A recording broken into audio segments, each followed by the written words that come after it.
Hi there, and thanks for joining us for Mastering the Next Generation of Missouri Science Standards. My name is Francis Vigent. I'm a CEO here at KnowAtom, and we are located a little bit further away for you folks. We are just north of Boston in Salem, Massachusetts. And what's kind of interesting is that our discussion today is focusing on the potential next generation of Missouri Science Standards being the Next Generation Science Standards, and thinking a bit about the role of science and engineering in the classroom and what would make these next generation science standards a bit tougher. Also how they connect to Common Core ELA and math, or you can really think of it as ELA and math, but there are some specific connections from a Common Core standpoint. Should these next generation science standards be adopted, what's the likely implications for science instruction in the classroom, K-12, and also how do these standards integrate with other areas of the curriculum such as art or the arts? Now, it's kind of key to think, before we even jump into all of this, about the purpose of teaching science to elementary, middle school, or high school students. It's not so much about knowing every fact that exists, because as you can imagine, all of the facts of what scientists have discovered and problems engineers have solved is nearly infinite. There's just so much detail and nuance and potential things that could be discussed. The access to information growing just by virtue of the internet's existence and the availability of information has made the definition of science class, the idea that it's learning about what scientists have discovered, sort of the natural world and such things, rather dated. And what I mean by that is it's not enough. It doesn't mean that it's irrelevant, but just not enough.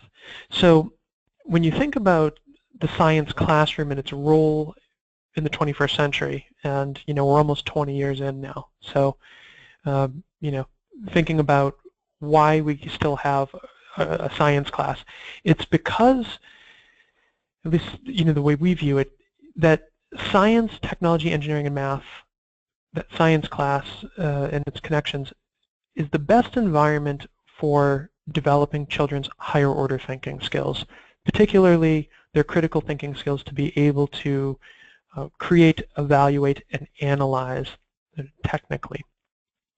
And that's what scientists and engineers really do. That's what it means to be a scientist or engineer, to be involved in innovation. Innovators certainly know about things, but innovators have the skills to be able to create, evaluate, and analyze to extend their knowledge, and specifically answering questions with the use of experiments, and solving problems through the use of prototyping technology.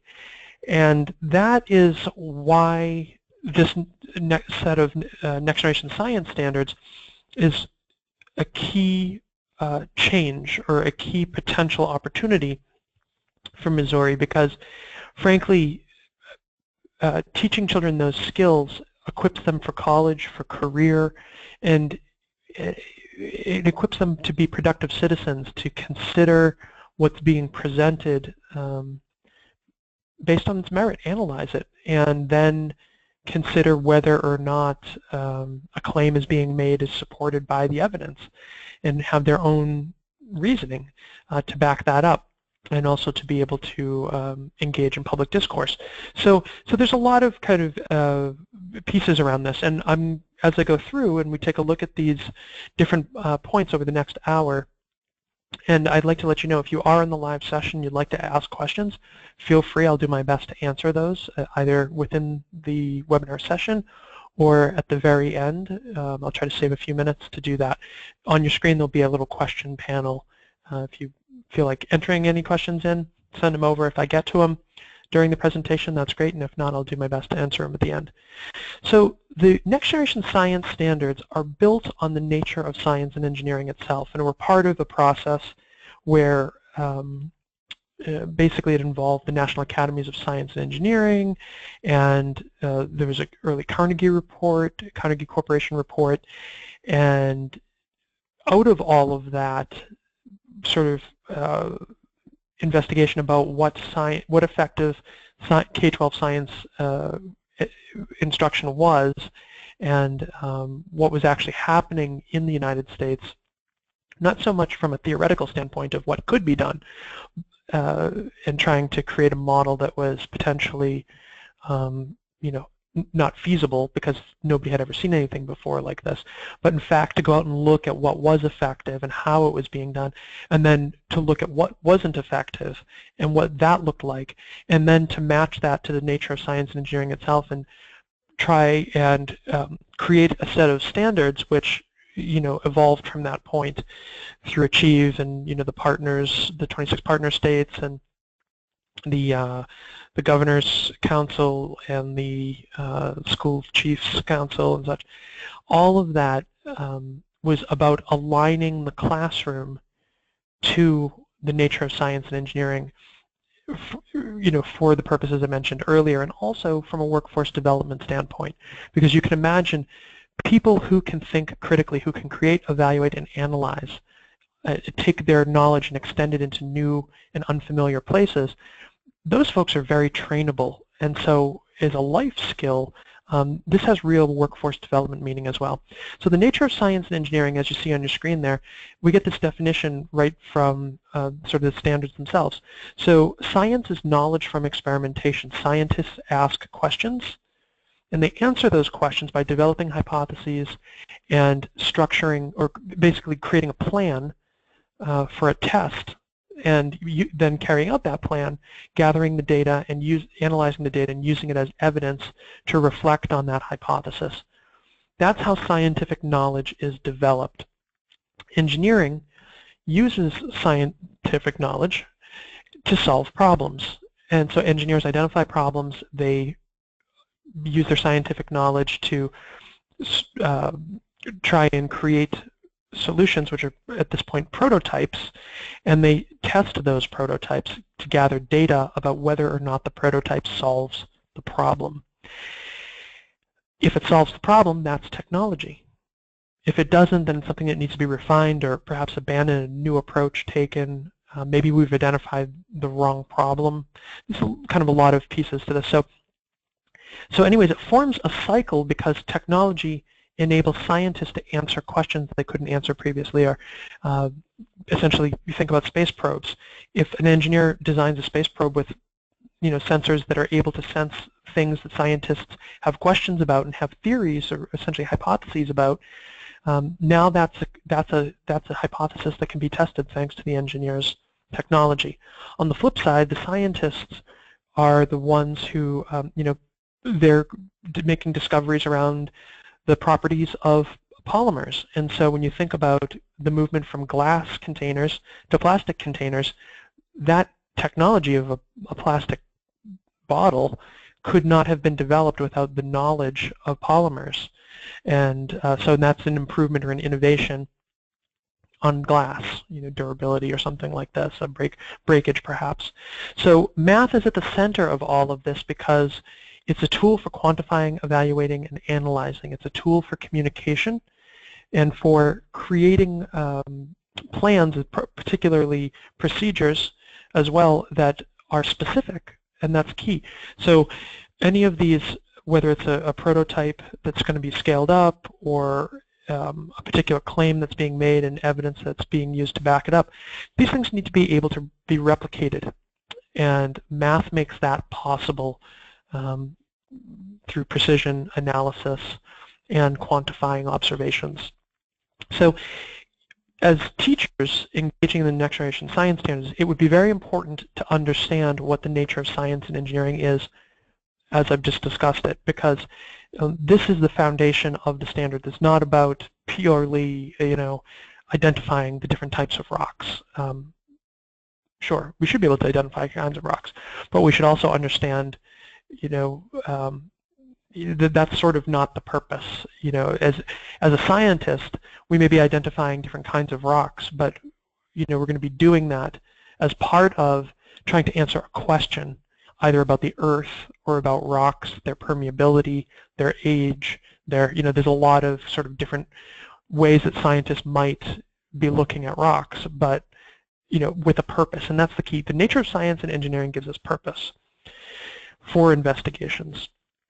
Now, one of the big challenges for folks with the next generation science standards is most often what you see here, moving away from a traditional model of science instruction. A traditional model of science instruction is one where content flows through a teacher or through a book or through a video or through some demonstration to the student, basically as facts that are modeled, phenomena that's demonstrated, or concepts that are being explained. The teacher, the book, whatever, the teacher's playing the role of expert, okay, or the video or whatever. The student in this situation is having to play the role of sponge and absorb all that, what's been modeled, demonstrated, explained, those facts. And the way that a student in a traditional model demonstrates proficiency is basically to recall what was modeled, what was demonstrated, what was explained. If they can recall it, basically if their memory is good enough, they can demonstrate proficiency.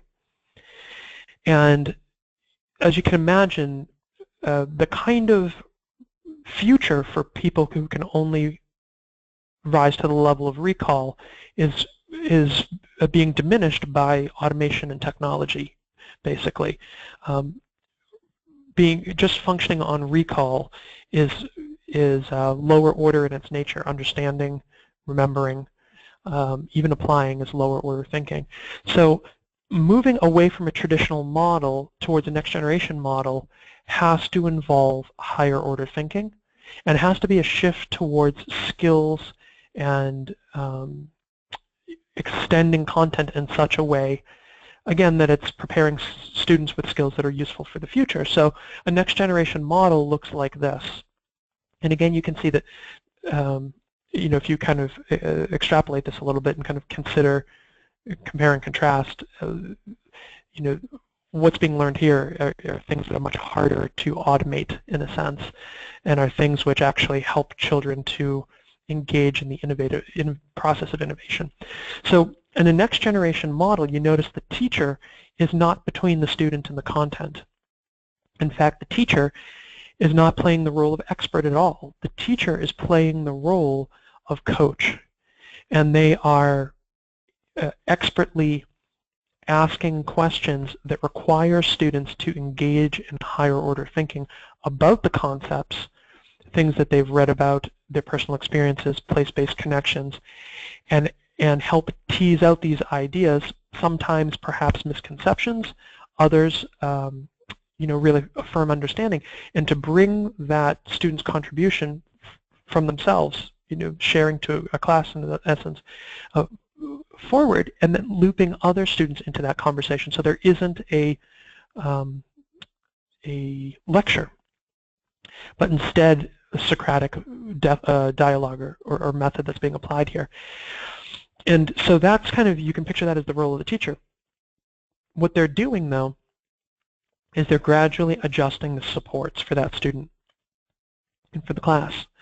They're also helping students understand how to engage appropriately as scientists and engineers, and they're redirecting and monitoring students in their teams acting as scientists or engineers, or in fact the entire class, as they are navigating their way through material and developing skills and trying to apply those skills within the context of science or engineering and the disciplinary core ideas. So that's why you see here in the diagram students developing the science and engineering practices as skills and using those skills to develop and use the content. And when they do that, that's the disciplinary core ideas, they're able to see the phenomena firsthand and connect it to the content, and then by virtue of hopefully when you get to this point, you have well-articulated curriculum that's scaffolding September through June and from one grade level to the next, so that what's happening there is that as students are uncovering the content, developing and using it and observing the phenomena, as they go from one lesson to the next, those ideas are connecting, and the students are the ones making those connections, and you, as that moderator, as that coach, can help encourage through questioning the students to make those concept-to-concept, concept-to-self, concept-to-world connections. From a student's perspective, demonstrating proficiency under these next generation science standards is very different. It's not about recall at all. Students need to have knowledge, those disciplinary core ideas, something that has to be something that they've internalized, but they need to be able to develop and use that content, and they do that using the practices. And in fact, those practices are applied to problems or questions. So that's how students are taking on the role of scientist or engineer. They need to be able to solve problems or answer questions using their skills and the content. And the cross-cutting concepts, the systems dimension, is something that a student has to be able to use in order to describe, understand, and relate different areas of content. So again, much more higher order thinking required, much more of a much more value, frankly. It's nice to know facts, but it's nice to be able to do something with the facts also, and it's nice to be able to go beyond the facts and make them useful in everyday life for problem solving and answering questions, and to be able to think critically. And that's really what's happening here. And I'll show you from the way these standards are designed, you can see that there are three dimensions that I keep referring to: the practices, the disciplinary core ideas, and the cross-cutting concepts. You can picture those as forming a kind of experience, or some of the boundaries perhaps, and boundaries might be a bit of a harsh word, but boundaries of an experience. So you can picture them coming together. These are the practices. Well, we'll back up one more step. This is the performance expectation up here. And this is a fifth grade performance expectation. So a student, as a result of what they've learned in class, is going to be expected to be able to demonstrate, perform the expectation that's here. So they should be able to develop a model to describe the movement of matter among plants, animals, decomposers, and the environment. So anytime you develop a model to describe the movement of matter, so on, and perform that, you need a context to perform it in. So you have to understand something about that context and the skills that are associated in the phenomenon. That's what these three dimensions are all about. These are the skills that are absolutely required to demonstrate that understanding, and they're required in order to develop and use this content. So this is the content that's been laid out. And you can see here it has to do with food chains and food webs, particularly consumers, decomposers, producers, and life cycles as well. And as students are applying their practices, they should be able to relate that cross-cutting concept, the systems dimension, that ecosystems, food chains, food webs, and so on, are systems that can be described in terms of their components and their interactions. Okay, so that's the kind of the minimum requirements of that environment. So you can picture with that content, I hope, some scenarios where there are questions or problems in which you could have an ecosystem where students are having to look at that ecosystem and apply their skills to develop a model that describes how, in this case, the matter is moving between the plants, animals, and decomposers in that ecosystem, and to be able to kind of think about it dynamically such that they're relating food chains, food webs, and also life cycles as, you know, as they are developing that model, describing it. So the standards, when a lot of people look at them this way, maybe look very intimidating just because there's so many boxes and numbered kind of components or whatever, but in fact, the thoughtful structure that's here is very helpful to be able to deliver high quality instruction, as opposed to something that is brief and vague, or that is so complex in terms of having to cross-reference many different other standards documents. You know, the next generation science standards have, I think, done as good of a job as probably could be done, but there will be a version 2.0 at some point, I'm sure, because everything can always be improved on. One of the key pieces, though, that the big departures are the practices and the cross-cutting concepts. Content is content. The content that's been chosen in here is very interrelated, which is important. It's very relevant to our world today. And the performance expectations, are what they are. That's what a student is going to have to demonstrate. The practices tend to be an area that throw people quite a bit. And the reason is, when you think about a traditional model of instruction, the worksheets, the culminating activities, learning all about pre-teaching vocabulary and learning all about that for a week, and then doing an activity and then trying to backfill and use that as the hook to teach all the vocabulary and concepts. Those things don't fit. They don't fit because they don't put students into the role of scientist and engineer using the practices. And so think about the practices here. These are the 8 at a high level practices that are part of NGSS.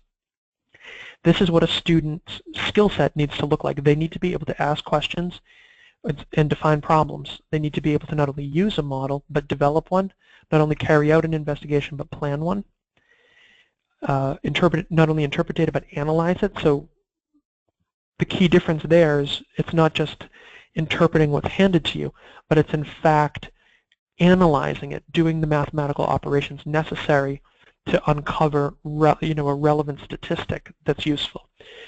Constructing explanations in science, designing solutions, arguing from evidence, obtaining, evaluating, and communicating information. And so as you look at these, hopefully it's clear to you that you can't argue from evidence without obtaining it.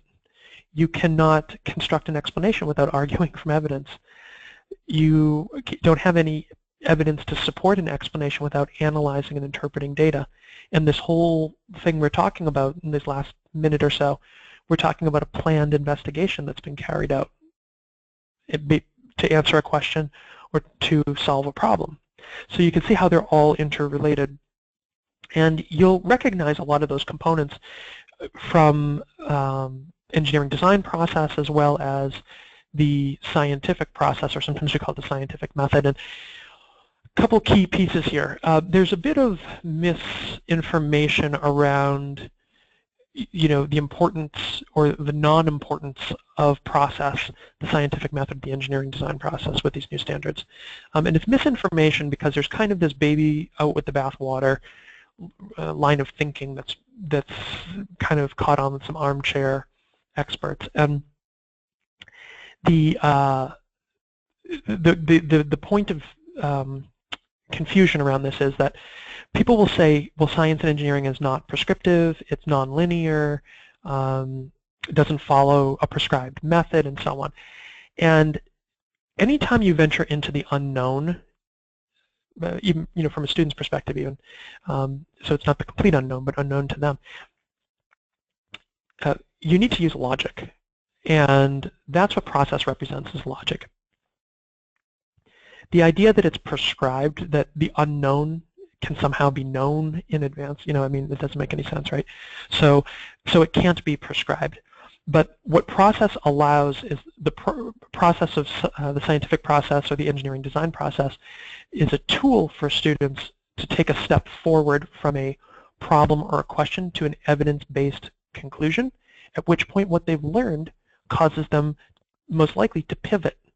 So they take another step forward logically to pursue perhaps a different question or a different hypothesis or a different sort of way of obtaining that data, so changing a procedure, or in the case of engineering, refining a solution, a prototype, or picking an entirely different approach to a solution.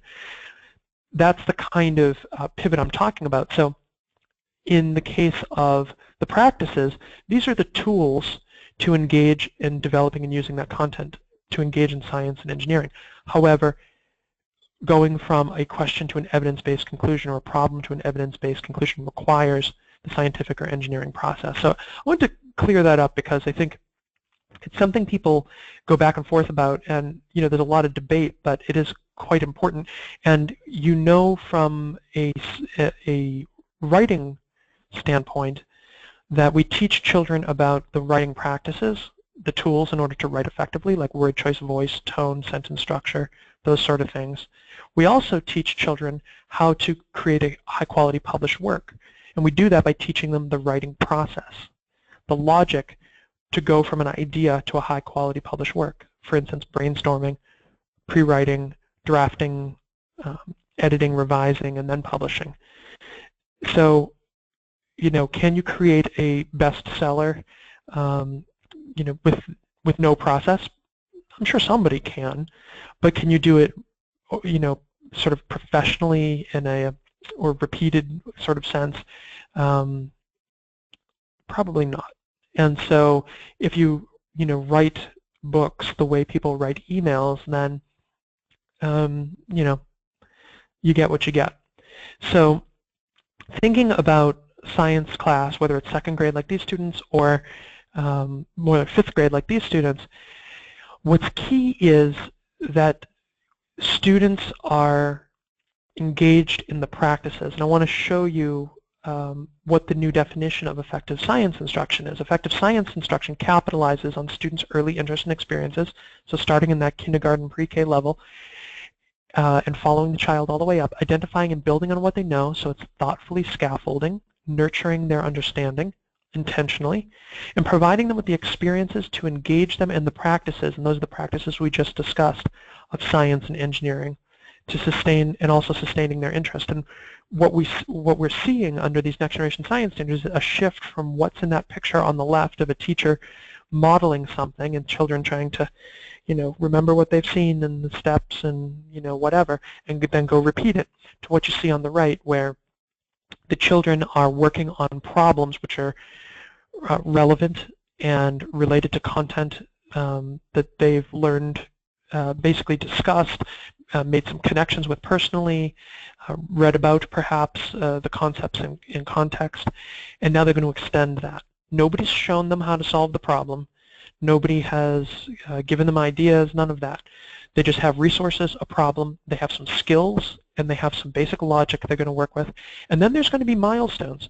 So it's not a, it's a full release of responsibility, but it's not a lack of accountability either. And so children are learning really how to bring their ideas to life, and that's why you see this on the right. Okay? Now, in a classroom, one of the ways to kind of think about this is one of the key pivots under peak alignment, which I would recommend you look up, PEEC alignment, and also look up the EQUIP, EQUIP for science rubrics. PEAK looks at system and school level alignment. EQUIP looks at unit and lesson level alignment, and that's where when we think about what KnowAtom does in terms of aligning curriculum, producing curriculum and resources which support next generation inquiry environments, so that the elementary and middle school teachers can deliver effective STEM instruction in a next generation inquiry environment. We have to think about those things because it's really quite important that you're nurturing and pooling standards appropriately, and you're not creating opportunities for systemic gaps and such. But one of the ways of sort of structuring the class that we have found most effective, and I'll share that with you here, is taking concepts and anchoring them in reality. And instead of having sort of the old textbook model of a paragraph that explains a word, instead take the concepts and the words and use them in context and bring them to life in real life places and scenarios. And that's the role of nonfiction reading. And use that nonfiction reading to provide the foundation for Socratic dialogue. Remember, Socratic dialogue is asking those questions that require children to use their thinking, the higher order thinking, to respond by making concept to concept, concept to world, and concept to self connections. And then you're creating a group Socratic dialogue too. So you're looping children in, you're actually, instead of validating the student's contribution, you're getting other students to essentially validate it for you, not so much saying right or wrong, but to provide support or refute a claim. That allows you to come to problems or questions which you can break your children down into teams of 2 for instance, so that they can then take their skills and those processes we discussed earlier and plan their own investigation with their own ideas meet different milestones, and then carry out those investigations to gather data, and that's key. You know, students have to not only plan, but then carry out the plans, and that purpose is to gather data, which they can analyze, which is also meaningful because it's data on their ideas, their approach, and form not only a claim, but having analyzed the data, they have evidence to support that claim and their reasoning. And each of these teams could potentially be taking a different approach, have a different hypothesis, and that's a great point for sharing out and debriefing and comparing ideas. So that's that scientific argumentation and discourse. So I mentioned earlier the processes, and these are the processes we have used and refined over the last 10 years. And they work very well at all grade levels. At the earliest grade levels, that kind of K to 2 level, even into 3rd grade, the students are using these processes, but there's some aspects which are facilitated just for developmental appropriateness. But starting in 4th grade, the children are using blank composition notebooks, and they are really planning from scratch. And you'll see there are similarities and differences between the two. So, you know, if you're trying to apply the scientific method or scientific process to engineering, it doesn't quite work because they have different purposes and they're starting in different places and such.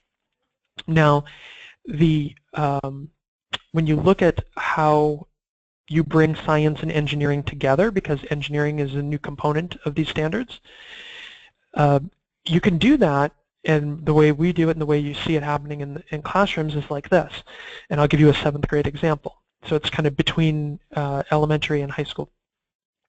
So students might learn in the first lesson, in a lesson, what I was describing here, by the way, this is a lesson. It takes place over the course of multiple days, okay? And it involves multiple standards and the 3 dimensions and elements of things like that. So, you know, if you're at a middle school level, you might picture this as almost like a 5-day week, okay? So in one lesson, students learn maybe about the connection between water cycles, states of matter, landforms, erosion, weathering, and connect all of that to groundwater replenishment and depletion and aquifers.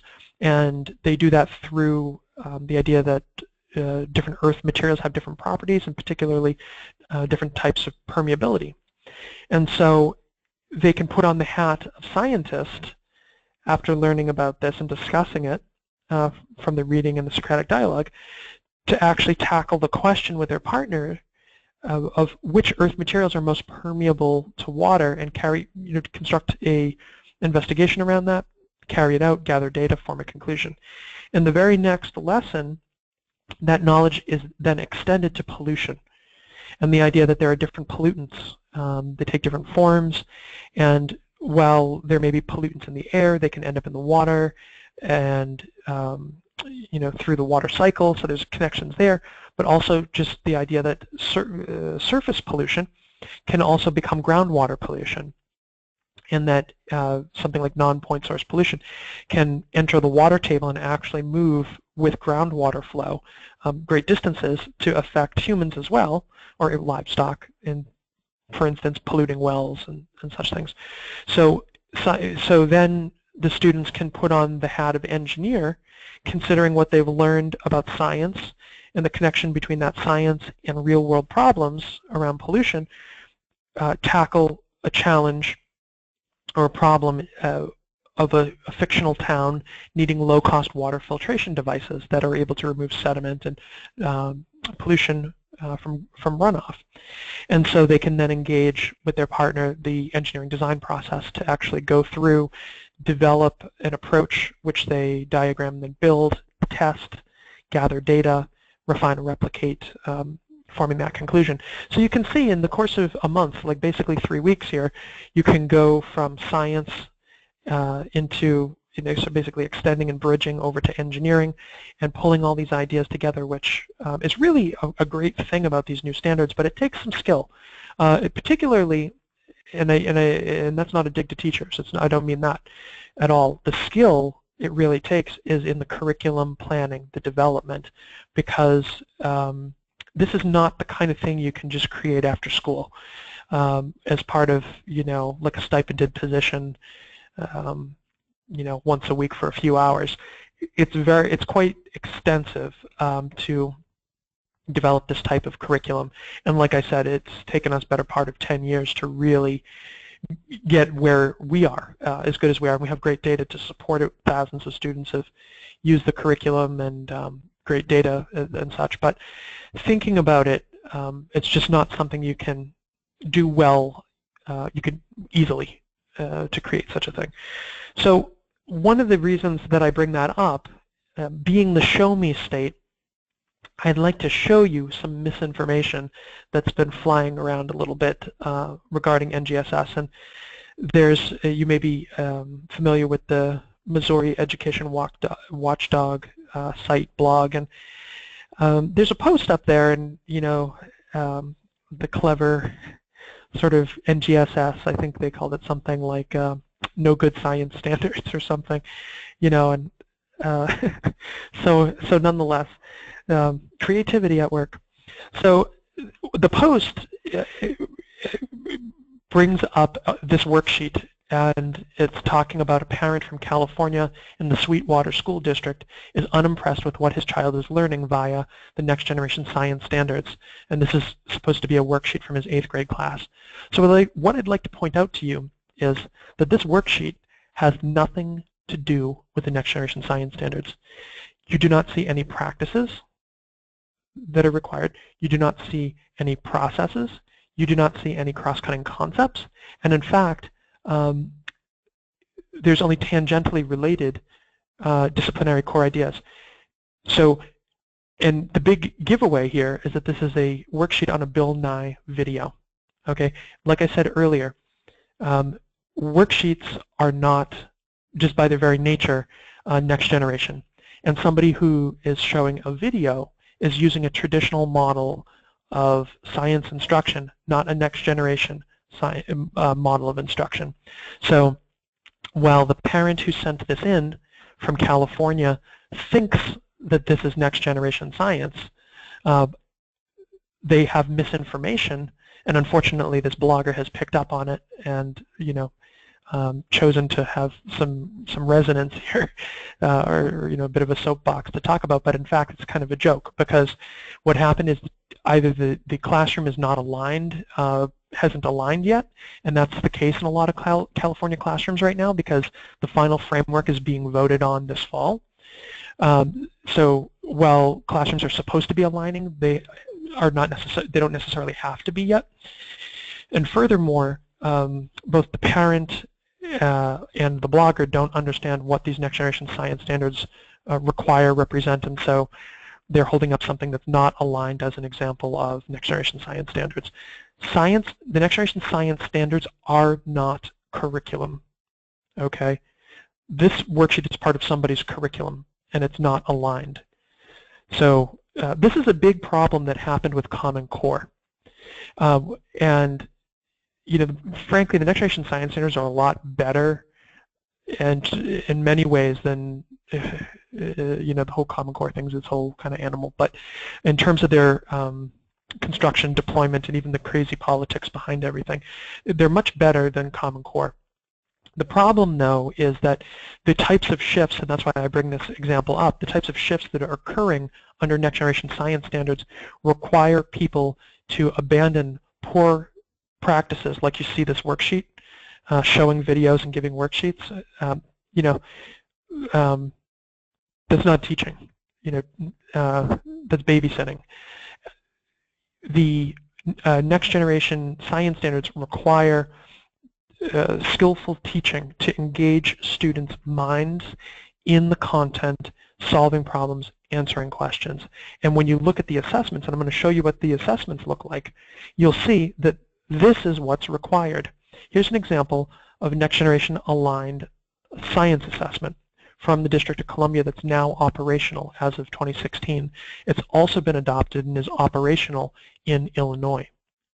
And the test items are being borrowed and basically implemented by other states since DC got a lead on this.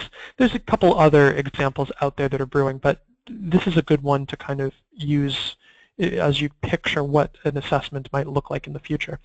So in this case, it's a computer-based assessment, takes place at grades 5, 8, and 10, typically high school biology.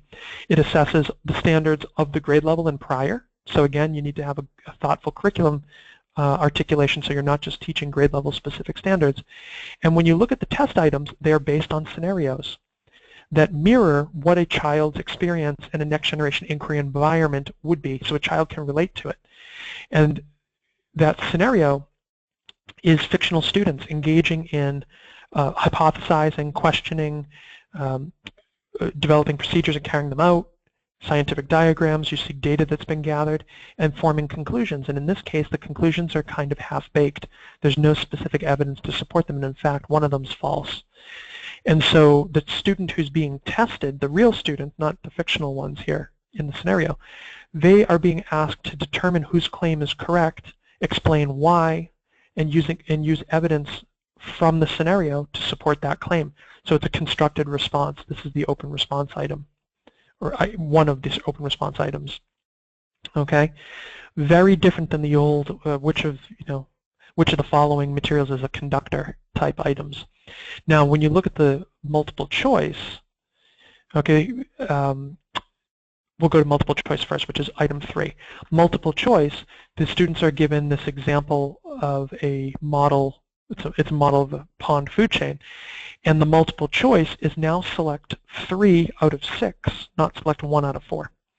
And so again, people in that traditional model who've been giving out worksheets and drilling the facts, teaching students, just eliminate 1 or 2 answers, and at least that way there you get, a 50-50. Mathematically, that doesn't fly anymore.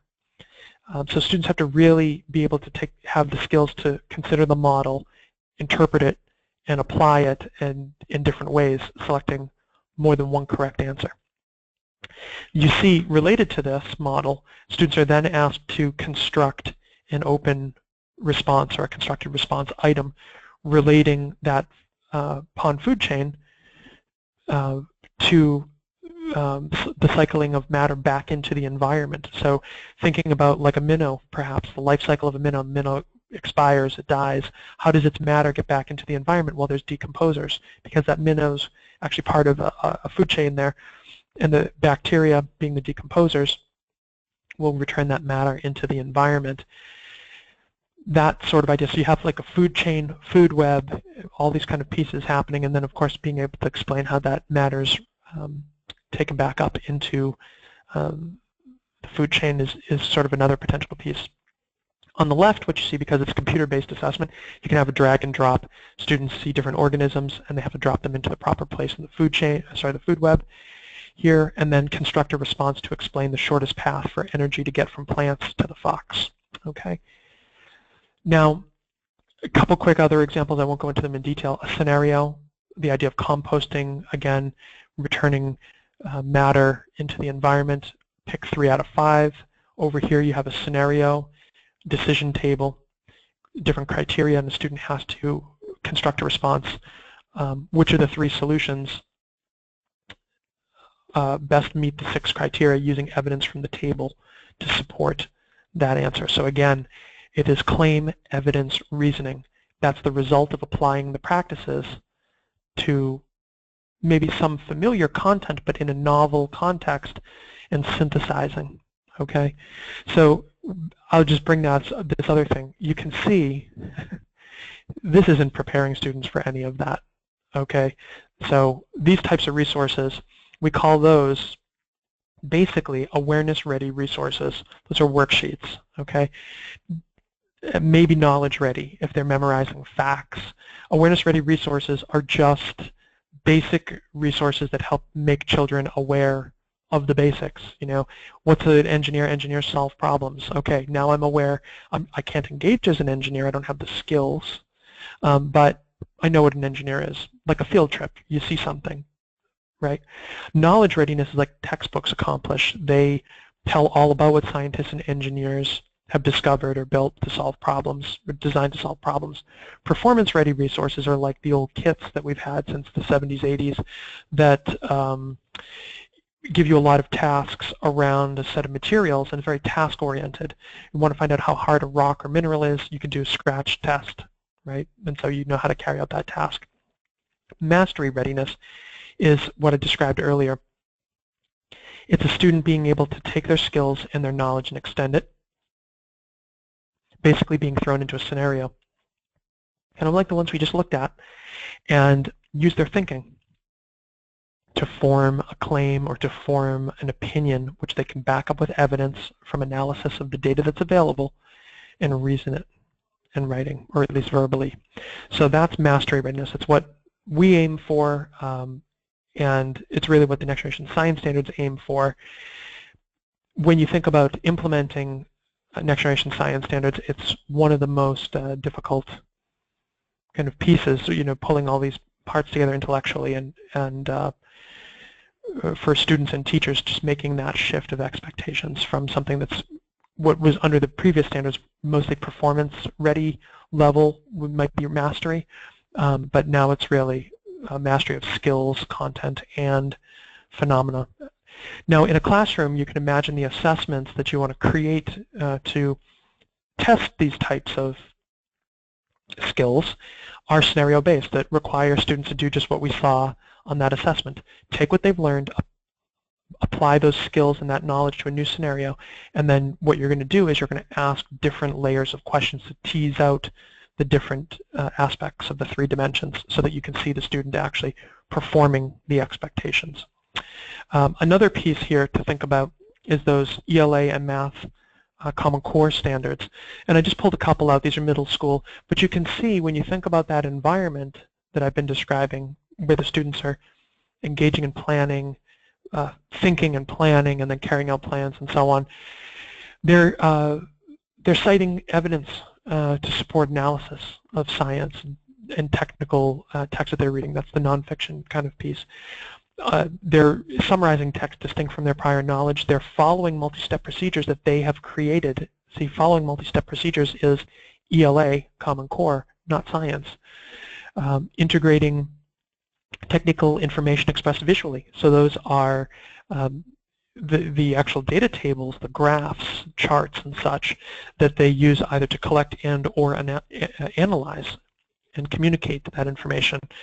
And key here as part of those conclusions is, in debriefing, is distinguishing between or among facts and speculation, right? Reasoning judgment based on the actual findings. So very key higher order skills we're talking about here. On the math side, making sense of problems, persevering in solving them, reasoning abstractly, constructing viable arguments, attending to precision, looking for and making use of structure. All of these pieces are things that are required and applied and reinforced, just like, you know, those ELA standards, within that next generation inquiry environment by these next generation science standards. So it's really, I think it's a great opportunity. I think for some people it's going to be a real challenge, and there are always going to be people who don't want to change or don't have sufficient training or are adverse to being trained, or, you know, whatever. But for those who do, the opportunity to transform children's thinking and their future opportunities is really great. And I mentioned about the connection to the arts. So when you think about the connection to arts with science and engineering, technology, and math, sometimes people call it STEAM, you know, because we don't have enough acronyms in education, I guess. So they call it STEAM. But unfortunately, the way that they define art often in K-12 is making things pretty, the aesthetics of art. In fact, art is much further, you know, it's far from aesthetics. Art is about engineered communication. And so when you think about that, an artist is sending a message with within a medium. So whether that's oil on canvas, whether that is sculpture, dance, music, what they create serves a specific purpose. And so I give Pablo Picasso's Guernica as an example because it's something people are familiar with. It's not particularly aesthetically pleasing. However, it was designed to communicate something specific about the atrocities that were committed by the fascists at Guernica in Spain. And you can see that here. Destruction of human life and of the animals, and chaos and destruction, just so much happening. He created this statement and sent it as a commissioned work to the International Art Exposition at the time, 1937, and it was intended to send a statement to the international community and to the fascists, and it was effective because the fascists came back to him as he was living in exile and said, "What did you do here?" And as the story goes, he responded by saying, "I didn't do it, but you did." And so you can see it was targeted, intentional communication, and he was so good at it. It was not only received, but in this dialogue takes place, but it's what makes him famous, in a sense, is the fact that he was so skillful. So artists are trained informally or formally within a culture of critique, and that's the same way, that's what the Next Generation Inquiry Classroom is all about, is a culture of critique. It's about bringing our ideas to life. It's about communicating those ideas. It's about evidence-based reasoning. And it's about trying to achieve a goal, answering a question or solving a problem. And there are a lot of parallels there to what artists are trying to achieve. And what I think is really great about developing students' higher order thinking skills, teaching them the practices, developing their skills, and helping them to analyze, evaluate, create, is that we are, by virtue of doing that, we are creating in students better consumers of art and better producers of art, and or students who are better equipped to consume and produce art, and who are familiar with a culture of critique and who can think critically. So nonetheless, that's the key connection here. And when you think about the role of curriculum, professional development materials, you should think about something that fits hand in glove, in the sense that it's intentionally nurturing, and not the warm and fuzzy nurturing as much as the nurturing and understanding within students through experiences that are occurring regularly from September through June on an every day, every week basis, and then from one grade level to the next, so that first grade is supporting second grade, and second grade supporting fourth grade, and fourth grade supporting eighth grade, because they're all part of an intentional process, again, a logical, thoughtful approach to the schools or districts alignment. And and this is true even under existing standards. You don't have to move to new standards to implement most of these things. They're frankly just great teaching and learning. And so from a professional development standpoint, it's about making the transition from a traditional model to a next generation model. And materials, hands-on stuff, its only purpose is so that students can use those hands-on components to bring their ideas to life. Okay, so it's kind of like the physical constraints that we're talking about. So it's all about that STEM learning. And I'll show you what it looks like in the classroom in terms of data. So on standardized testing, even standardized testing that's not aligned, your students are not at all at a loss by engaging, if it's done well, engaging the next generation science standards, because the next generation science standards are taking it well beyond content only or siloed inquiry. Everything's getting integrated. And you can see those effects here. Here's an example of a suburban school, 20% high needs, 7% low income, and you see the huge data bump they get right at the beginning and how they were able to sustain that over time. The state average is only 50% advanced and proficient here. You can look at urban schools, 35% ELL, 72% low income, 65% free lunch, 75% high needs. You see a positive trend. You see shocks. Why? High, like order of magnitude 25, 30, 50, 70% turnover in these urban schools. So there are systemic shocks happening at the teacher level with turnover, and also at the district level with turnover, not because of the program, but because of just the situation within these schools' environments. So, but when you look at it, you can see them well below that 50% state average, and then moving 51 points ahead of it here. or ahead of where they were, not quite 51 points ahead of the state average, but almost doubling the state average, reaching near 90. Okay, percent advanced and proficient, and again with a challenged crowd. And when there are shocks, the students are not falling all the way back to zero. The skills and the prior exposure, the knowledge, are helping them to sort of hold their ground even when they're not maybe advancing as quickly as they would under someone else who's had professional development or whatnot in prior years. I'll show you another example. 8th grade. You can see this is in this case started as a bottom 8 out of, I don't know, 500, 700 schools in the state, maybe even slightly more than that. And they went from 4% proficient to 28% in 2 years. And what's even more impressive is that below basic level of warning failing, those students went from 54% to 27%, almost in half. And they're now, as one of the 26 largest cities in Massachusetts, these students are performing at the level of their peers on average. So hopefully, this is the most recent data, hopefully that continues to advance and the trend continues, but you can see the 64% of those students for language is not English, 95% are low income, 87% free lunch, and 97% is high needs. To see those kinds of gains and students leaving these warning failing categories is really quite powerful, and you can see it's across all subgroups. The red markers are state targets, and they're making significant progress against all, such that they were actually awarded in the state of Massachusetts. They will award under No Child Left Behind. They have this sort of accountability framework they call PPI points for either extra credit, 100 points for exceeding targets, 50 points for meeting targets, or what's considered closely approaching a target is 50 points. Meeting is 75. So nonetheless, you can see a lot of really great things happening across the board, not just sort of an approach that disproportionately benefits some at the cost of others. It's really for all children. So I hope that you found this discussion helpful and enlightening in terms of what you might expect under the Next Generation Science Standards if and when they come to pass.